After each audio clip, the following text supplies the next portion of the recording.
भोजपुरिया कलाकार hit machine Khesari Lal Yadav एगो और बेहतरीन सॉन्ग लेके आ गए सोशल मीडिया पर इतना सॉन्ग बाय होता है, इतना रील बनता है कि पूरा सोशल मीडिया जाम कर दिया। जौन गाना के नाम हो हैंडसम लड़का। भाई गाना में सोना पांडे खेसारी लाल यादव के जो फर्स्ट बार काम करले बड़ी ई गाना बड़ लेवल के बनल बा। गाना में भाई अजबे फील बा, अजबे इमोशन बा। खेसारी लाल यादव सोना पांडे के आवाज में भाई अभी और वीडियो नहीं आयल, वीडियो आई एकदम खेसारी फैंस ये वीडियो के इतना प्यार करिए लोग, इतना सपोर्ट करिए लोग कि वीडियो एक नंबर ट्रेंडिंग में पहुंच जाओ आ खेसारी लाल यादव के दियालवा छा जाओ।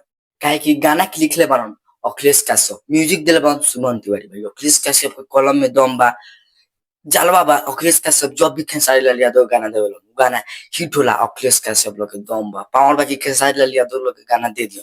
कोनो भी कलाकार है अखिलेश कश्यप गाना देवे लोग वो गाना हिट हो जाला। काहे अखिलेश कश्यप एगो बेहतरीन राइटर हो। वीडियो को ये रिलीज हुई अब खेसारी लाल यादव अखिलेश कश्यप के ऊपर बाकी वीडियो को ये रिलीज कर लो।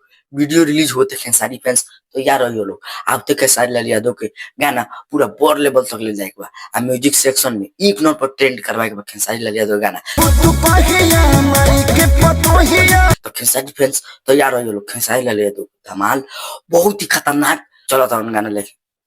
भोजपुरी में कहीं सुनो वॉल्यूम से लेके भोजपुरी तले खाली खेसारी खेसारी खेसारी लाल यादव के खाली चर्चा बा।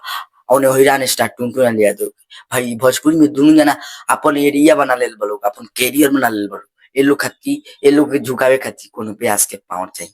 काहे कि ई जितना क लेले बा लोग अभी कोनो ब्यास के सोचे के पड़ी। ये दुनु जना के पावर पूरा बेस्ट लेवल तक ले पावर हो गइल बा। कौन जौन भी गाना गावे लोग ये लोग के गाना के पब्लिक इतना सपोर्ट करला, इतना सपोर्ट करला कि ट्रेंड करे लागेला गाना। गाना बहुत बेजोर बन जाता।